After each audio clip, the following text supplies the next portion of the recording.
I mean, I'd always wanted to start my own business, so I'd had a little go at it, which failed. I think management always really struggled with me because I always did very well, but I was never motivated by money. We were getting quite frustrated with the fact that we didn't have a say in delivery and we didn't have a say in service capabilities, and we were dealing with clients who were frustrated by X, Y, and Z. And we were having a conversation. We were like, well, if it was me, I'd just do this. And I didn't really feel like I was listened to. In fact, I almost felt like it was like, get back in your box a little bit. We can sit here and whinge about it, or we can do something about it. Exactly. And I think that for me was one of the nails, and that comment was one of the nails in the coffins where I was like, what am I crying about? In the last 5 years, I've learned more than pretty much my entire career combined. And I've had to learn fast. I've had to learn on the spot. Welcome to the Workplace Future podcast. I hope you enjoy it first and foremost. Why have we put this together? The idea behind the podcast is that we bring together leaders who have a stakeholder relationship within the workplace. The idea being is that you know what the workplace looks like over the next 5 to 7 years. So if you've got decisions to make on your workplace, you can watch the podcast, you can glean some information from those guys, and you can know what you don't know today.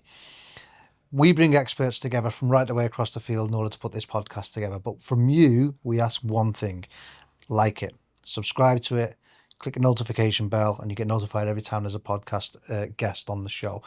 When we have more followers, more subscribers, that just helps us with our branding. It helps us bring experts into the podcast, which ultimately helps you with the content that we're delivering. So enjoy the podcast, like, subscribe, click the notification. We're on all 3 cameras. Spanel's on my podcast. Yeah. I'm privileged. Or maybe you're on mine. Yeah, that's true. Well, we do pay 50-50 on the rent on this place, so. That's true, yeah. How are you, mate? I'm good, thank you. How are you? I had a nice break last week, so I'm all refreshed and ready to go. Good. Excellent. What do you think of our podcast studio? I think it's pretty good because I built it. Yeah, that's true. I think it needs a bit more, doesn't it? It needs a woman's touch. Yeah, it needs a bit of je ne sais quoi, as they say. Oh, well, we'll get there. A few more episodes. And we've got some product placement as well. Crestron behind us. Yep. And Logitech. We need some more stuff, so if anybody wants to send us some free shit, send us free shit. We'll get it stuck behind us. Yeah. VB beer. Yeah. Yeah. Should we say it? No. Maybe leave that one out. There's a slang word for VB beer. I'll let you put it in the comments. We call it vitamin B in Australia. No. The travellers don't call it vitamin B. No. I got an education this morning, but what is that actually called? What are we doing on the podcast? Right. Okay. So we're going to talk about SPOR. Good. How the hell did this happen? Good question. What happened here? One minute we're working at AVI, the next minute we're here. Exactly. So that's basically the plan, really. We're going to talk about SPOR and how we got here. And, mate, we're in our 7th year. It's mad, isn't it? And we haven't killed each other yet either. That's a miracle. I think that's more your patience than mine, to be honest with you. No. Shall we take it back? So, how did it happen? From your point of view, I'll tell you mine and you tell me yours, but I'll share my stories, you share your stories. How did it happen? What was your point of view on it? So, I mean, I'd always wanted to start my own business, so I'd had a little go at it, which failed when I lived up in Newcastle, and was always in the back of my mind for the last few years when I was working at AVI SPL that I wanted to start something up on my own. So I was plotting and scheming and thinking of ways I could potentially do that. I thought there were better ways to do things than the ways that we were currently doing them. And I'd always kind of planned to go out on my own. And then I saw this young whippersnapper come in, full of life, absolutely clueless. A bit less full of life. And thought, there's something about this guy. I quite like him. And I think we've said it before that you kind of had a lot of attributes that I didn't, and vice versa. And I think it kind of just made sense. And lo and behold, I think you had similar plans. You were quite entrepreneurial in your mindset. And then, I can't remember exactly how we started the conversation, to be completely honest. I remember it was definitely over a few beers. That's probably why I can't remember. I remember that. Yeah, that's true. It was anything like the comedy club that we went to. Yeah, well, yeah. That's definitely how it happened. But then, yeah, a similar sort of thing, really. But obviously, I'd not long left the military, had I? And just found myself in AV. Yeah. So from my point of view, I do remember the conversation because I remember specifically saying, because you were kind of guiding me a little bit on account management and stuff like that, and the AV world as a whole. And I remember us having a conversation with you going, look, this is kind of me just getting myself into Civvy Street, and I have ambitions to start my own company, and I don't know what that's going to be in just yet, but I want to kind of use my MBA, which I did serving, in real life. Yeah. And I think that's along those sort of lines with a few blurry words in between. And then that's when you went, speaking of which, Chris, actually, I've had thoughts about, and then it went from there. That's how I remember it anyway. Yeah, it sounds plausible. Yeah. And then, like I say, I've said it a bunch of times where it's like, actually, do you know what? One of the best things that we did, and I think when we started the company, is the fact that you and I are very different people. Yeah. You're still to this day the AV technical brain, and I'm most certainly not. which I definitely don't want to hide. But yeah. And what was because back then, right? You're working at AVI, big company, large accounts, doing really well. What was the trigger? How did you go, do you know what? I think there's a gap in the market here. What was the trigger for you to step away from like quite a comfortable living, earning all right? You could have easily just sat on those accounts that you had at the time and done all right. Well, honestly, it's never really always been about the money. So I was on a pretty good wedge there. I was looking after Amazon, Microsoft, Facebook, Google, and it was, a bit of a gravy train, if I'm honest. It was, especially Amazon was at the point where they were just expanding like crazy. But I think management always really struggled with me because I always did very well, but I was never motivated by money. I was always very motivated by the deal is the deal and you kind of pay me what you owe me kind of thing. But the value of that didn't matter so much, if that makes sense. I've never been one to aspire to drive around in a Rolls Royce and, lord it over people, and just never been my style. But I think money is a value of really just a measure of how successful you are at what you're doing. So I always kind of put the money to one side and always just really focused on what I was doing, which then as a byproduct, the rest of it came, the success and the money and all that sort of stuff. So that said, I was never really worried about walking away from that because that's what would have held me there, because I thought I'm good at what I do. I'm pretty self-sufficient. I'd kind of always run my bit of the business like it was my own business anyway. So in my head, I didn't have to do anything any different because I just did it as if it was running my own business anyway. So I'd rather have less and it all be mine and my baby than the glory of saying I look after Amazon, I look after Microsoft. Yeah. So it was never about that. It was about something that was mine and I had control over, and I could then create the mission statement, create what was important to me. And make decisions based on your client's feedback because it's your business. I think I remember a couple of conversations that we had where we were getting frustrated. And I don't know whether this is actually a real conversation we had or whether it's kind of developed over these past 6 years. I seem to remember a conversation where we were getting quite frustrated with the fact that we didn't have a say in delivery and we didn't have a say in service capabilities. And we were dealing with clients who were frustrated by X, Y, and Z, and we were having a conversation where we were like, well, if it was me, I'd just do this. Yeah, I think, there was a couple of instances I recall really clearly where, and whether I was right or wrong, I don't know, right? I could have been completely wrong in this, but I thought when I'd come back from a couple of trips that I'd done away to Silicon Valley that there was a lot better way forward for managing these accounts where we could give the customer a better experience and ultimately make more money as a company. So a win-win all round. And I didn't really feel like I was listened to. In fact, I almost felt like it was like, get back in your box a little bit, which, okay, fair. I wasn't part of the senior leadership team there. It was only a suggestion. But this happened over and over again. I thought, well, I could sit here and cry about it, or I could do something about it and go and do it myself. Do you definitely remember that conversation where we both said we can sit here and whinge about it, or we can do something about it? Exactly. And I think that for me was one of the nails, and that comment was one of the nails in the coffins where I was like, what am I crying about? Yeah. And I actually spoke to Maxine and went to Maxine, look, you know, we can do pretty well out of just sitting here, but you're going to hear me crying a lot. Or we can take a risk and we do something about it. And she was like, you got 2 years before I start asking you for children, Chris. Now you're crying a lot.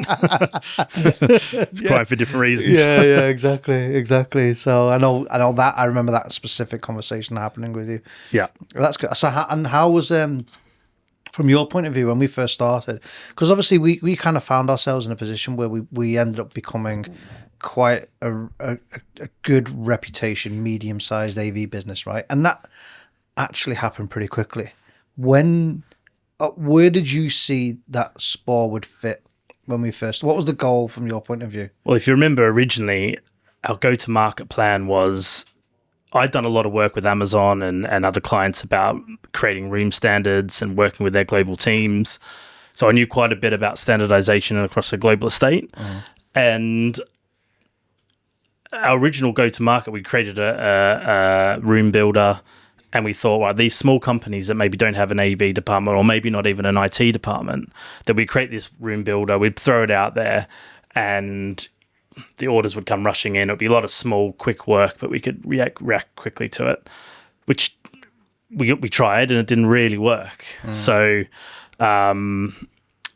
we then, if you recall, you were there, we went out and spoke to the contacts that we had, which was like Microsoft and Bloomberg and people like this, and had a discussion with those guys more around, you know, we started this business, it's not really going where we thought it would go. And they all pretty much, without any exception really, turned around and said, actually, no, you're what we need. Yeah. These big companies are very good on larger projects, but they're not very agile. So their small moves and changes work. They just weren't agile enough. So there was pretty much a slot in the market there for us to get into some of these bigger companies, which was never really part of the business plan, but it kind of happened organically. The big pivot. Yeah, which wasn't a bad one, right? You got to listen to your audience, right? Exactly. You can't sit there and go, you know, come and buy my shit, when actually the reality is they're like, well, we don't want it. Yeah, exactly. Why don't you listen to what we want? And well, I think also they didn't know, these smaller companies, they don't really know they've got a problem. They don't know what bad is, right? They don't know they've got an issue. So without a huge marketing budget, which we had none to go out, it's just me and you just talking crap on LinkedIn. Yeah. We did, apart from that, we didn't really have anything. Yeah. So I think, you know, that there's still legs in that, but I think you need to massively market that strategy, which we didn't have. But what we did have was, you know, two very passionate people that cared about the customer's needs, and that's what's really grown the company to what it is today. And that's still the foundation of everything. You know, even though we now do have a marketing budget and there's a bloody podcast and all the rest of it, the reality is, from my point of view, your product is looking after the clients first and foremost. And if they say they want a bloody, you know, a hot chocolate delivered with every meeting room that you install, then you're delivering a hot chocolate with every meeting room they install. Yeah, we can do hot chocolate. That's what they want. We can do a hot chocolate. Just pop down to How has it developed then over these past years from you then? So we went out, didn't we? Created a room configurator tool. Didn't really work. Adapted based on the client feedback, live client feedback. That was 2019. In fact, it might be worth talking about COVID actually. Yeah. What was that like? That was mad, wasn't it? It was mad. Yeah. I mean, we were lucky. We didn't have to furlough anyone, right? There was no one here at that time. No, I think we had 4 people at that time. Yeah. And really by luck more than design, we'd started working with the NHS through Visionable, with their platform, which has like multiple camera feeds, and their MDT rooms was able to use that. And we, at the size we were, that work pretty much dragged us through because the doctors had to be able to remotely come in when they were isolating, etc. And that kept us pretty busy. So we didn't really get we were lucky. A break. And we had other projects as well, which were, we went down as, what was the term they used? Key workers? That was the term, wasn't it? Yes. key workers, and the construction was key workers. So we still had we were on site with a Monday, if you remember, and we were social distancing and put the install teams on that. And Feels that like a long time ago now, doesn't it? feels like a long time ago, yeah. A lot Yeah. grayer than what I was back then. Yeah. A lot fatter. Blame COVID. That's COVID side effects. No, the camera puts another 10 pounds on. That's what I keep saying. I'm trying to suck in. Yeah. Yeah, it's funny. And then so that was that was 2020, wasn't it?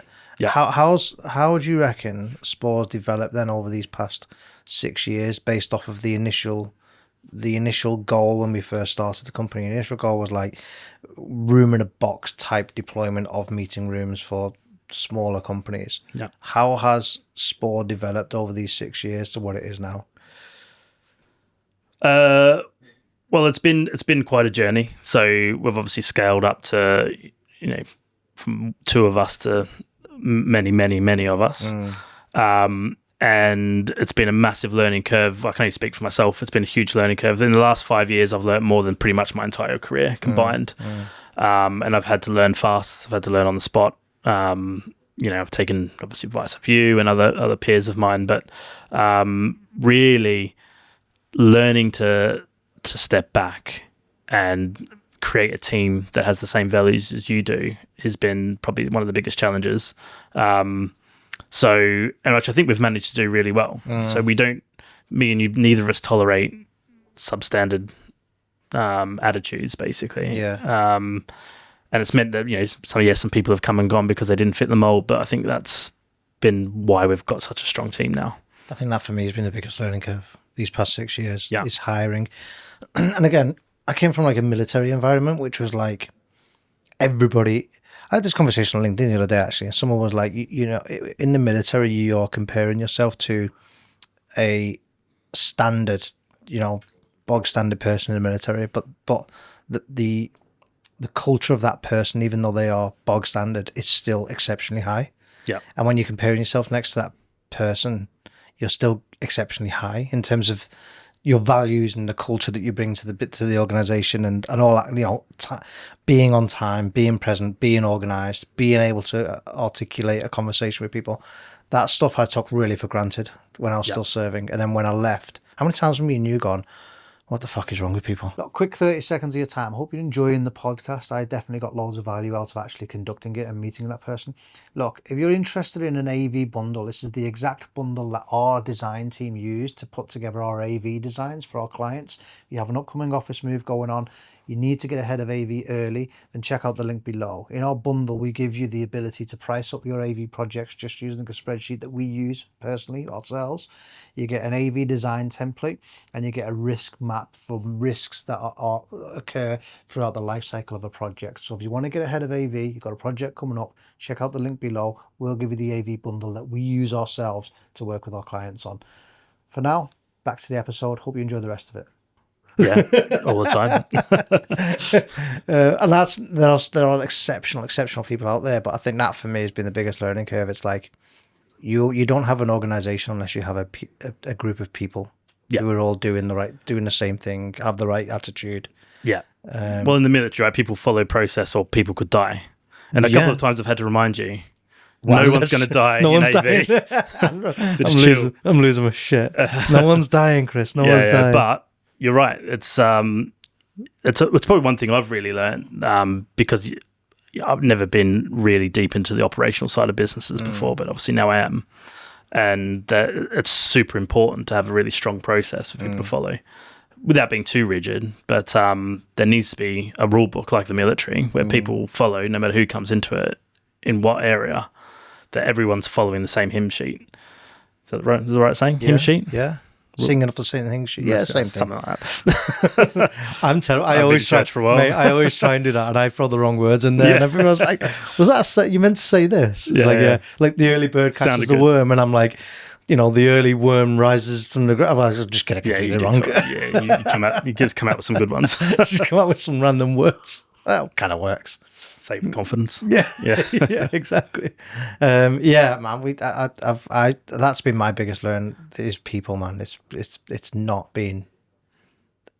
You hire someone, you're like, brilliant, going to be fantastic. And then you're like, for God's sake, back to square one again. I think we've both said it before as well that, you know, some people are super invested, and our team at the moment are.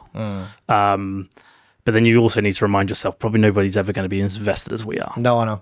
And we're used to each other. You know, it's not just me or just you. It's, you know, we're both got the same vision. And it's really hard sometimes when people don't have the same enthusiasm. But then sometimes you need to step back and go, well, actually, nobody's going to have the same enthusiasm as we do. Yeah. But that said, I think the team that we've got now does, I think, brilliant. Have the same vision. Yeah. And we've got the senior leadership team in place, which is fantastic, you know, because they can now take ownership of their individual departments. I think it's brilliant.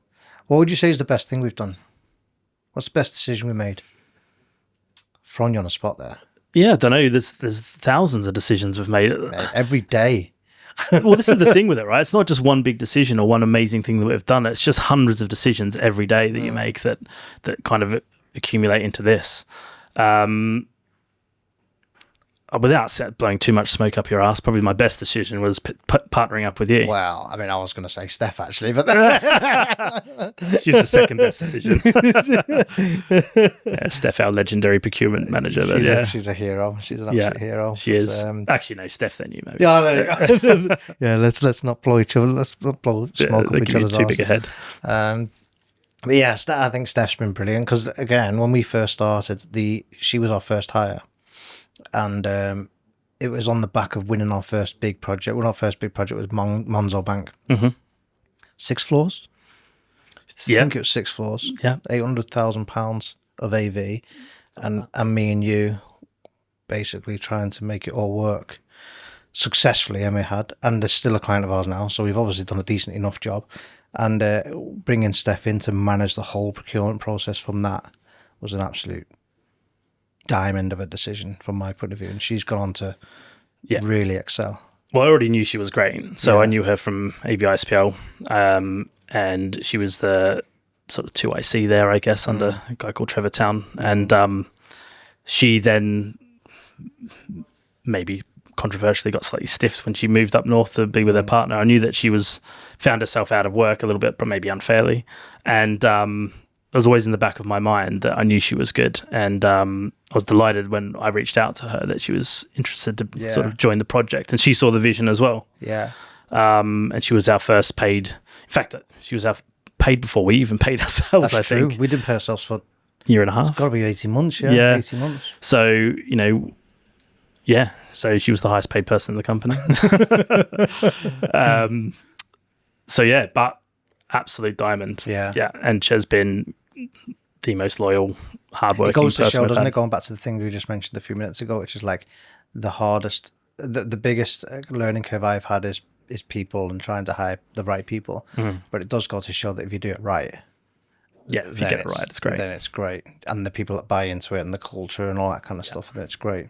Yeah, and I think they get more out of it as well. I think if people buy in, if you're just working somewhere and it's just a job, then I think it kind of breeds discontent a little bit. I think if you get somebody who really believes in the project, it's good for them too, right? Because it gives them, they're part of the journey. Yeah. And, you know, we'll reward people who are part of the journey. Yeah, 100%.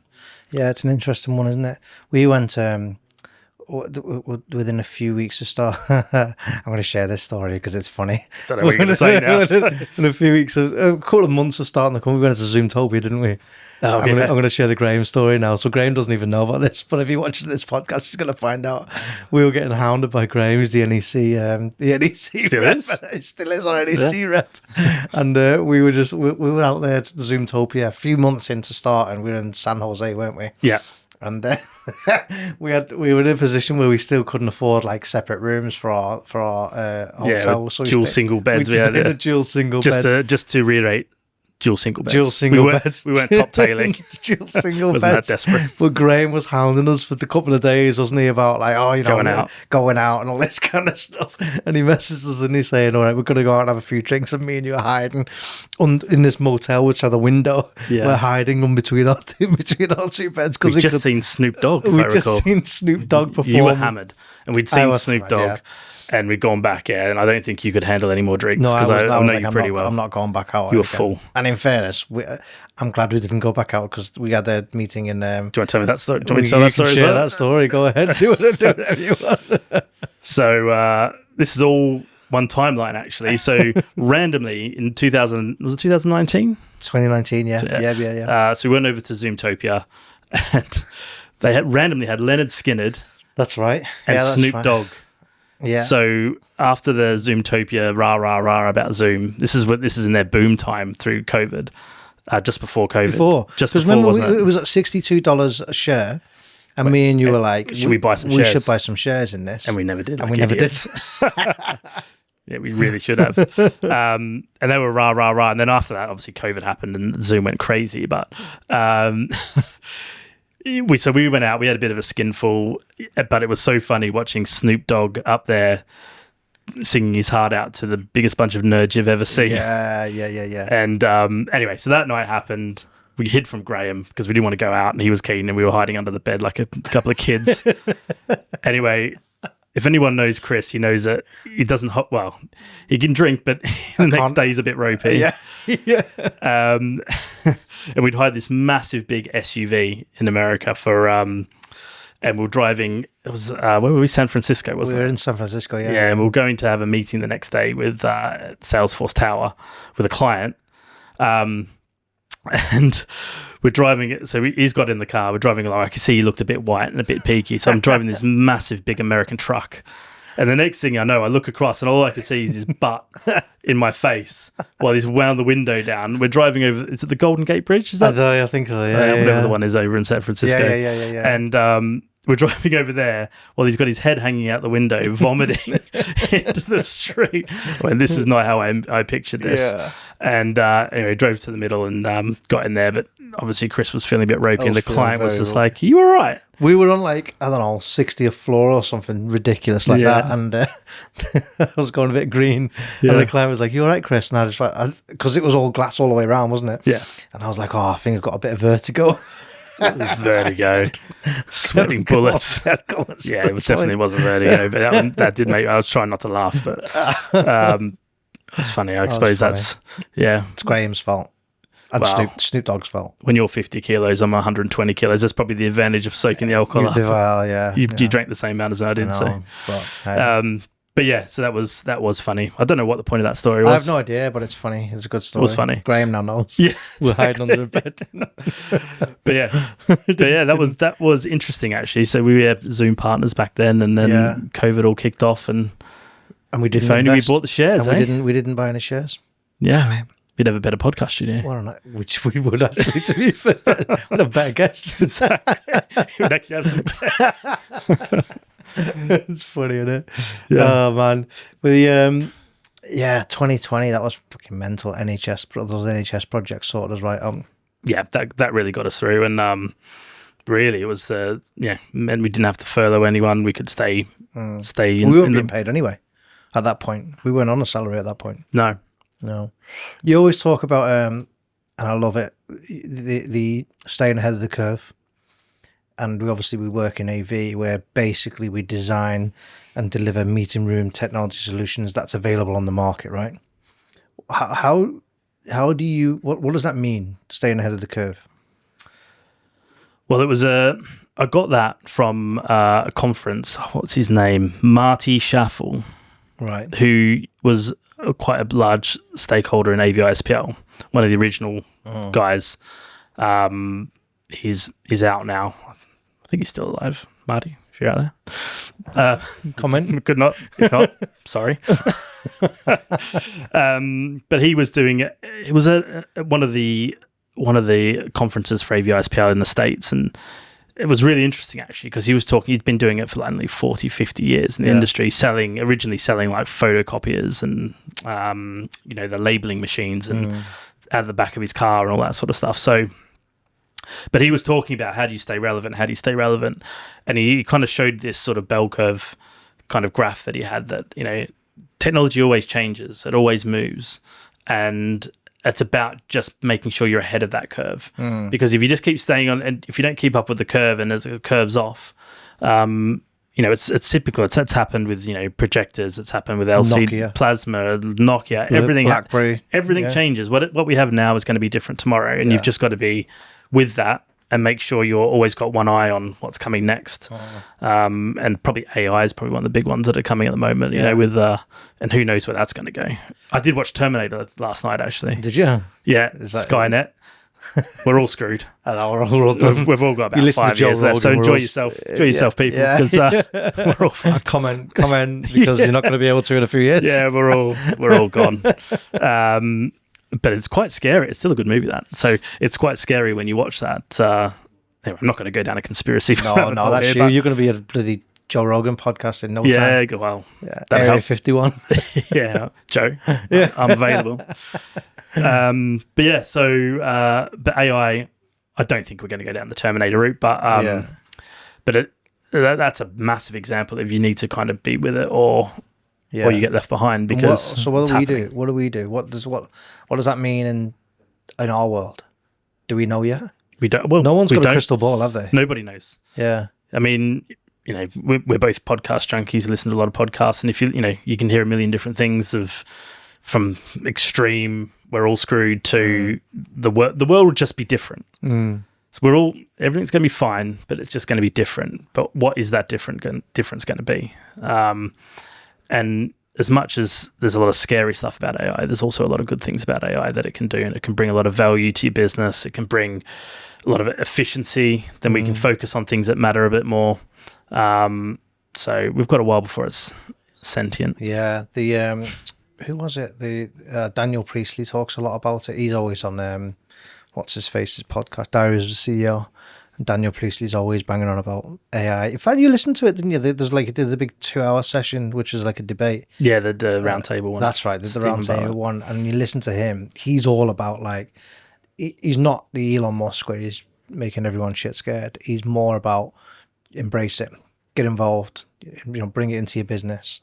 Yeah, because it actually what's coming, whether we like it or we don't like it. And I don't want to be that business owner that's sat in the pub in 20 years' time saying, I saw the AI thing coming and I didn't do anything about it. Those guys where they're being served by a robot. Yeah, basically. I don't want to be one of those guys that's sat in the pub going, back in my day it wasn't like this. Do you know what I mean? So you kind of got to make sure you're ahead of the curve and ensuring that you're not still walking around with a BlackBerry. And it might be that the curve's happening a lot quicker now, so maybe it was a bit more gradual back in the day. But if you think back to 40, 50 years ago, it's always been a pretty crazy pace. I mean, we're talking about 100 years ago, we weren't driving around in cars. This whole technical era has come in a century. Yeah. It's insane when you think how far we've come.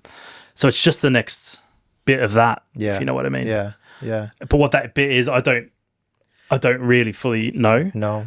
But I think that, I'm doing a project with someone at the moment with talking about smart buildings and valuable data and stuff like that. And the amount you can do now compared to even 3 years ago is crazy. And as soon as some of these bigger, I'm working with Cisco on that particular project. And they'll probably be one of the forefront leaders of that. Because they're already in the space. But now they've got the technology to back up the infrastructure. If that makes sense. Yeah, well, they got burnt a little bit by the Zoom thing, didn't they? They're a bit slow to the party with Teams. And they're they would admit that privately, maybe not publicly, but they know that they were slow to the party. But they're there now, and I think they're going to make a big play now. Yeah. They were just a few steps behind everyone else, I think. What do you? Staying on topic a tiny bit. So obviously the whole point of this podcast is to try and discuss what the future of the workplace actually looks like. We're kind of... Oh, is it? Yeah, no, you just talk shit and just see what happens. But there is a point to the podcast. You didn't brief me on that one. It's to basically try and discuss what does the next 5 years look like? And look, we don't know, right? We haven't got a crystal ball. We haven't got... we haven't got Mystic Meg sat in our office who's telling us.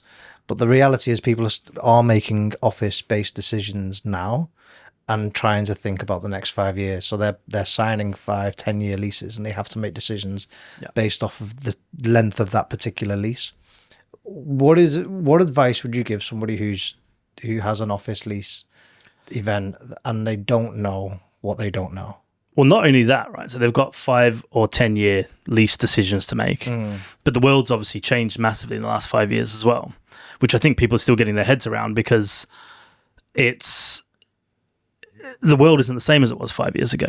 So we've got this, I think people are still struggling with the hybrid work thing. Yeah. So you've got real estate teams for these big corporations now trying to make decisions on how much footprint they should have. Yeah.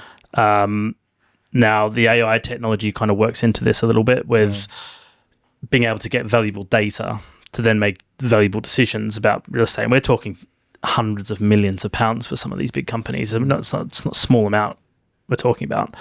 And I think companies are really struggling with, how do we go back to a stricter, which some companies are, stricter working from the office policies, or do they go back to a hybrid, keep it a hybrid situation and try and bring people, spend some money bringing people that are working from home into that office environment? And there's no right or wrong answer, obviously, but I think that's the kind of thing that big companies are really struggling with at the moment. You see, and this sort of goes back to the lease question that you asked about what goes into it. Well, every company's different, right? What's your ethos? What's your mission? Yeah. A lot of companies are going, well, this is bollocks. I want everybody back in the office, and this working from home thing's nonsense. Yeah. Fine. So that's for an opinion. Some companies are embracing it and going, you know what, we're just as productive working 3 days a week or rostering people in and out. But I think people sometimes struggle as well, because, and we find it here, you kind of give people a bit of autonomy and you have the office full Tuesday, Wednesday, Thursday. Yeah. And then on Monday and Friday, it's a, tumbleweed. It's a ghost town, yeah. But is that good for real estate decisions? Because you're like, well, actually, you're filling an office 3 days a week and it's empty 2 days a week.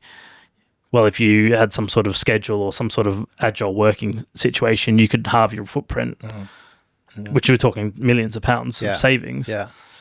By having that sort of, but then you're taking away the freedom of the people. So it's a really complicated human problem we've got at the moment, and I don't know what the answer is. I mean, I know me and you are very old. Sorry, guys, if you're watching this, but we would have you in the office every day if we could. But we understand that's not the reality of the world anymore. Yeah. People are people, right? And one of my bugbears is when you interview somebody and they're like, one of the first questions that comes out of their mouth is, what's your hybrid working policy? Yeah. Well, why is that the first question? Yeah. And maybe that's just me, but but like you just said a minute ago, each company's different, right? You've got companies that are fully remote, and that's entirely up to them, because that's the culture that they're bringing in. For us, we like to have people in because there's no right answers, right? There's no right, wrong answers. And I think sometimes as well, as a business owner or manager, you can get burnt. I mean, we've had people that have completely taken the piss, not done anything, not sent any emails, worked from home. I think everyone likes the freedom, but sometimes human nature can push that freedom a little bit. But on the other hand, you can't not trust everyone. No, yeah, exactly. So you end up in this sort of catch-22 situation. Yeah. And I don't know what the answer is. No, I know. It's an interesting one for people who are making those business decisions today. Yeah. They've got lease events coming up in 2026, 2027. I don't know how. What's the point? That's the whole point of the podcast. How do we give them the knowledge and or how do we give them the questions that they need to ask? I think is probably the right way to pose this podcast. And if you just go on with a bunch of questions that you need to ask, you may not have all the answers, but at least you're going to be well informed enough. Yeah. So it depends on which way you come from it as well. So come at it, because I know the best way to maximize your real estate, right, is you roster people in, you cut your footprint in half, and you have people come in. You have a schedule of some sort. Every fortnight they come in a week, however that works out, and to make sure that that is purely the best way to maximize your real estate. But is that the best way to get the most out of people? Maybe not. I'm not sure. So, and the world isn't always perfect like that. Sometimes you've got meetings where people need to come in, and So, yeah, and I think every industry is different as well. So it's such a complicated question. Mad, isn't it? Such a complicated question. And it really comes down to what are your business needs? What is your culture? In a sales environment, for example. I mean, I feel a lot for young people coming into the industry now because I learned from listening to the old boys on the phone, picking up the phone, calling people.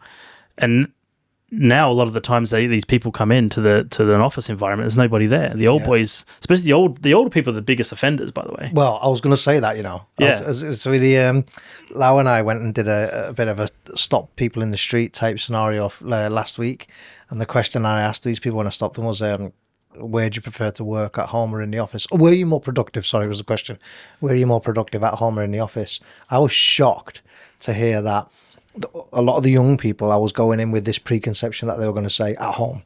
Yeah. They didn't.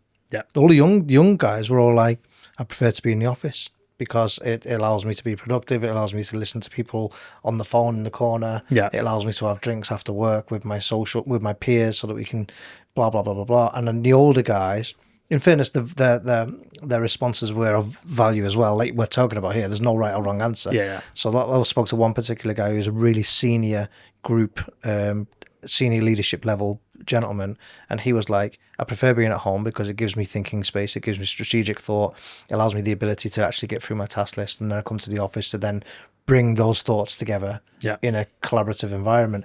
But I was quite surprised to hear that the young guys were all of them were like, no, I prefer to be in the office. Well, when you think about it, especially in central London, again, so you've got the older generation who seem to be less. I mean, I get it, right? They've probably got older families. They probably live in a nice detached house, potentially somewhere nice. But when you go to London as a young 20-year-old, you're probably living in a share house with 10 other lunatics.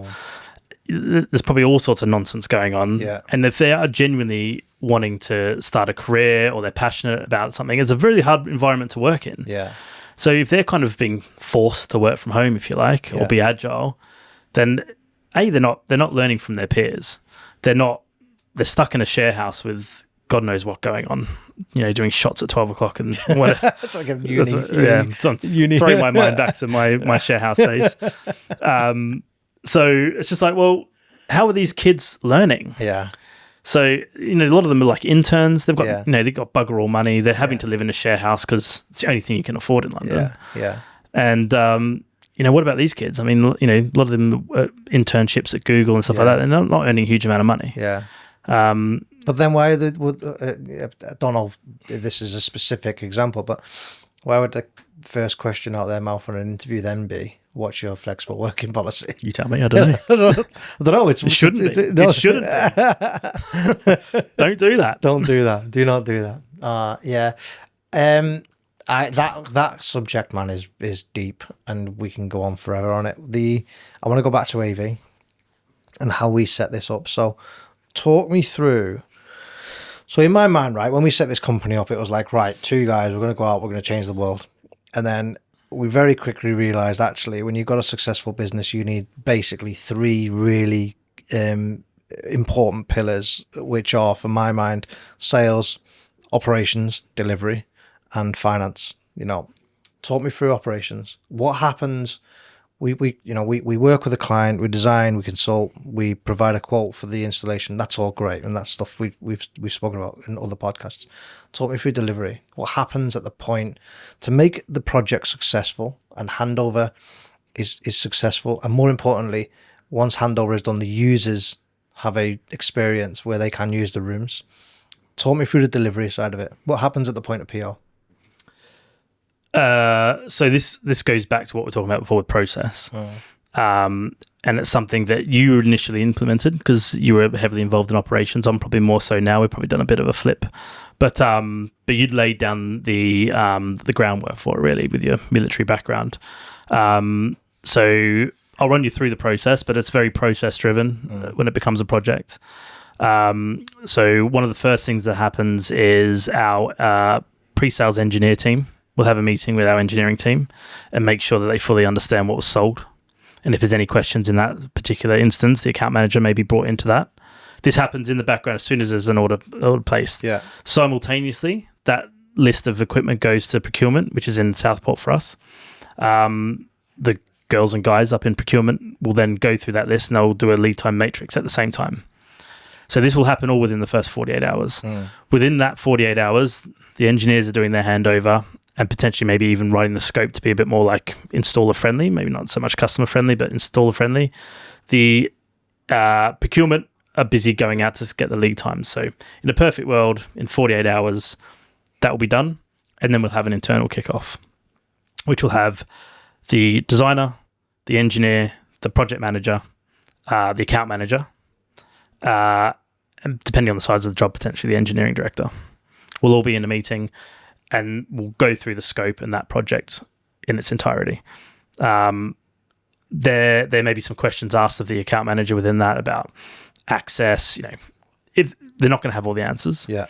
So off the back of that, then they'll go and do a survey with the customer. But we want to make sure that when we do a customer client kickoff, that they're going with all the information they need. Yeah. They shouldn't be asking questions. We should be telling them what's happening, and it should be super clear. So, so once the internal kickoff's done, then we'll have an external kickoff with the client. And at that stage, the lead time matrix will come out, because that's the first thing, right? So is there any equipment within that list that is potentially going to be a problem for the project? Yeah. Pretty straightforward. So, the project's in 10 weeks and there's got a 12-week lead time, there's an issue. So it's basically like a traffic light system. That's the first thing we'll go through with the client and go, right, here's a list of equipment. Here's some things that are potential risks. What do you want to do? Can we wait? Can we move it out? Et cetera, et cetera. Then there'll be a lot more practical stuff. I did one recently with OVO Energy where we're doing a project for those guys in Bristol. And it's more practical things like, how big's the lift? Yeah. There's a 98-inch screen going in here. Can we get it in here? The lift's tiny. Okay, how many floors is it? Sorry, guys, it's 28 floors. So get to the gym. What's the solution? But, then we had, so there's a perfect example of that. We had a discussion with the building company OP, and they said, you know what, we're going to have a crane here on this date. Fantastic. Would we be able to use your crane to help us lift some of our kit in? Yes. Yeah. Thank you very much, OP. Yeah. So we've overcome that problem already, right? We're just trying to foresee things that may be an issue for the projects. Other sort of practical things like cable routes, anything that could be a snafu when we get there. And then it becomes a real coordination piece with the builders, whoever those builders or fit out company is. And we need to make sure that there's not that us and them mentality, that we're working with them as one team. Yeah. I know from past experience that sometimes you need to make sure that relationship's right. Yeah. We're all here for the same goal, right? They do well, we do well, everybody wins. So we don't want it to be a finger pointing exercise. So we make sure they get all their M&E drawings. Sorry, that's another thing that happens once the project's been ratified. Then the engineers will start on the drawings as quick as possible. So then when we go to site, hopefully we've got the engineering drawings and we can walk around and go, right, like we did at OVO. That's going there. Exactly. What's the ceiling void look like? Exactly. I've got to, this is fresh in my mind because it was last week. Containment. Well, there's no containment in the walls. What's on our drawing? So politely, please, can you put some in? Yeah. They were just in the process being, well, they didn't forget that, by the way. Yeah. Which is one done yet. Yeah. So, these kind of practical things. Yeah, right? So when you're on site and you're going through. So, and then it's really the project manager who is assigned to that project. It's all about communication. And it's one thing that me and you are both, I think, quite good at. Yeah. And we try and instill into everybody else that it's communication. Make sure that they've got the right information. Every Friday on every project, even if nothing's happened, we always message the clients and say, this is what's happened on your project. Here's what we've done so far. Here's what's coming. Here's potential risks. Even if it's nothing. So, they don't spend the weekend thinking we don't love them, because we love them all. Yeah. Yeah, it's good. And then how about the completion, right? So we've worked really hard on making sure that the completion side of things is nailed down. Yeah. And frankly, we've developed this company based off of learning, right? So when we've messed up, we've sat down and we've gone, right, what happened there? Worked our way back, 5 whys. We use the 5 whys, don't we? Where we go, why did that happen? Okay, why did that happen? Why did that happen? And then if you work back 5 whys, you can figure out the first why, fix that bit, and then the end result never happens in the first place. Beginning. why do we have the closeout process as we do, and what's the benefit to the client that we have it the way that we do? Well, it's not just a benefit to the client; it's a benefit to us as well. So, the reason why we're so anal about the closeout process is multiple reasons. Ultimately, it's for the client, right? So they've got all the right information, that all the information is stored correctly, that we've used what's called a punch list where we put all the information, serial numbers, MAC addresses, etc., all down. We go through and make sure everything's tested and working. We don't want to potentially be coming back for things. We want to make sure that the clients fully understands what their system is and how it works, because it's within our interest to do so. It's ultimately in the client's interest, but it's within our interest as well. We don't want to have a service obviously our goal is as a company is to make sure we keep this client, we have a service contract with them. We don't want to go to a service visit, which has happened in not our company, but in previous companies. You go to site and there's no information, there's no drawings, there's no serial numbers. We need to RMA a product, there's nothing there. So we're only kind of punishing ourselves by not doing it properly. So we're quite anal about how we close out a project, how we make sure that the users are trained, and then how that's signed over to service. And within even if you've not taken a service contract, you'll still go on to our 90-day service plan, which is, if you buy a service contract, you'll get an SLA. If you don't, it's best endeavors, but we'll try to get there as quick as we can.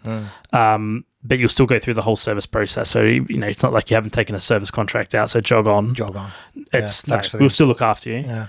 And if you want, then the plan is that within those 90 days, they can see that we care, and then they'll take on a service contract. But what was the question? That was the question. Why? Why is it so important? I mean, frankly, it's so important because at the end of the day, the shiny install is one thing, but actually, what's the point in the shiny install? Well, the shiny install is there because the users need to use it as a collaboration environment. It's not there. And if for whatever reason that collaboration environment starts to fail, we've signed everything off and everything's in the right place so that we can come in and get the thing back up online again. Yeah, like that in no time. That's the plan. And going a step before that process, even before the PO, is to maybe think of it then, is really the most important part of when you're doing the needs analysis and designing a system is what are you using it for? Yeah. How do you want to work within the space? Yeah. It's not, I want the X7 Z18 projector because I saw it on, Tech Weekly or something. Yeah. Well, forget the kit. Yeah. The kit's kind of irrelevant. Sorry, manufacturers. But the kit is there to facilitate something, right? Yeah. And really what you want to do is facilitate the best way to work in that space. Yeah. However that might be. Yeah. And every client's different. What do you want it for? Yeah. So it really is a needs analysis. I when I go in and ask someone, I don't say, how big do you want the screen? I'll be like, well, what are you doing in this space? Yeah. In a normal situation, how would you walk into this space and want to use it? Yeah, talk me through a user's experience when they walk into this room. Layman. Screen to screen, projector to projector. We can make all that stuff happen. There's lots of different fantastic brands out there, but really it's about what do you want to do? Yeah, it's key. And then, like you say, that's what the successful project is. I always think, right, the goal to being a successful AV project is when you don't hear about the AV afterwards. Exactly. And then you shouldn't even, in a perfect world, you don't even notice it's there. Yeah. It's a tool. Sexy magic. Gets used. I still see AV as sexy magic because I have no idea what happens. Yeah, you literally have no idea how it works. I just say, what do you need to happen? Right, we'll make it happen. And then I say, engineers, can you sell the dream and you go and speak to the engineers and like, you fucking what? What have you sold? All right, make it work. You want a floating screen in the middle of this room? Yeah. Oh, yeah. Brilliant. Spen out we're going to round it up, mate, because I want to go to the gym. But give me. Let's finish it off by saying, going into our 7th year, what would you say has been, as a business owner versus an account manager, what would you say has been the biggest thing you've learned? You said a minute ago you've learned shitloads over these past 5-6 years. Mm-hmm. Give me a line on that. What's the biggest thing you've learned? I think the biggest thing I've had to try and learn to do differently is delegate, because I'm very used to doing everything myself. Even when we first started the company, it was me and you running around doing everything ourselves. And now I've slightly changed roles in the last 12 months to being a managing director. really had to take a step back. A lot of thinking in the shower. That's my thinking space. Nice. And really learn to entrust the senior leadership team to do things. My first instinct is just to do it myself. Yeah. And I have to stop and go, no, Spenno. Yeah. We've got an SLT for Yeah, that. You know, we've got an engineering director for that. Yeah. We've got a project director for that. Yeah. We've got a procurement director for that. And almost feel a bit guilt sometimes putting it on them, like I shouldn't be doing it. Yeah. But I'm like, well, no, actually, I need to Well, empower. you need to in order to grow, because you can't do everything. You also need to empower people, right? Yeah. It's a little bit sometimes, I don't mean it like this, but maybe they might find it a little bit demeaning as well if I go in and do things underneath them when I don't mean it like that. But I think I've really had to stop and go, right, no, let's bring this person in on this. Yeah. I'm going to finish this podcast with one more question. It's a future workplace podcast, right? What's the number one piece of advice you'd give somebody, they have the lease event 2027, they don't know what they don't know. I know what my advice would be. I know what my advice is. What's the number one bit of advice you'd give them? Call me. 07854 96502. Love that. Great plug. Bosh. Yeah. Mine genuinely, mate, is bring AV in earlier.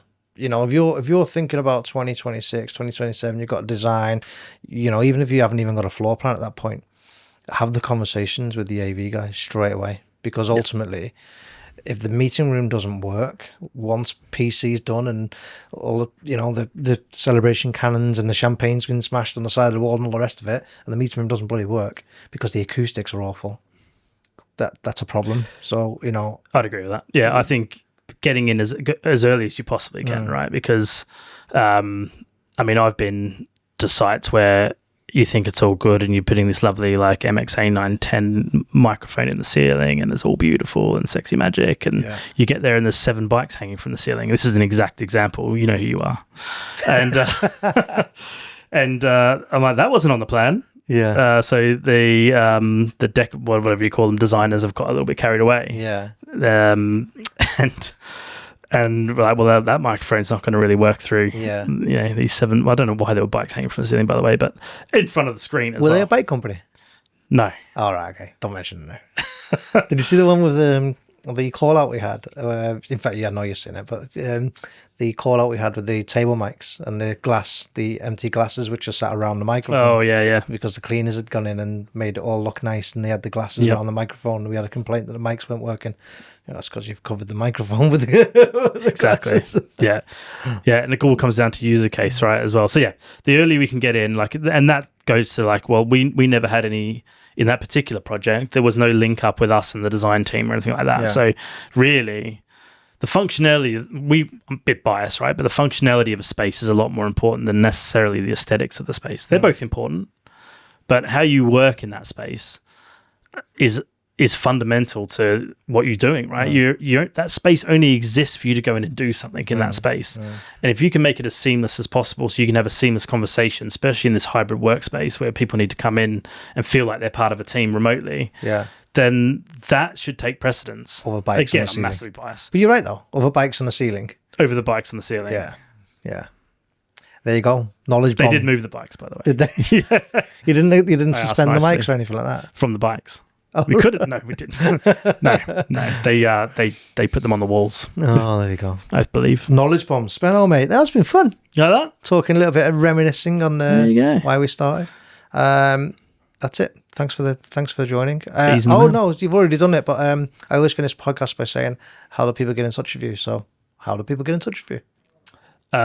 You can get in touch with me through all the my phone number, which I gave out before. Just gave out. You know, you're getting loads of cold calls now. You don't have any viewers, mate. That's true. That's true. So yeah, get in contact through the website with me if you wish to. Also, starting my own podcast at some stage. Oh, so watch out. This will probably go on there because you got some footage. You haven't got anything yet. Because I'm going to announce. But mine, I'm doing one called what's it called again?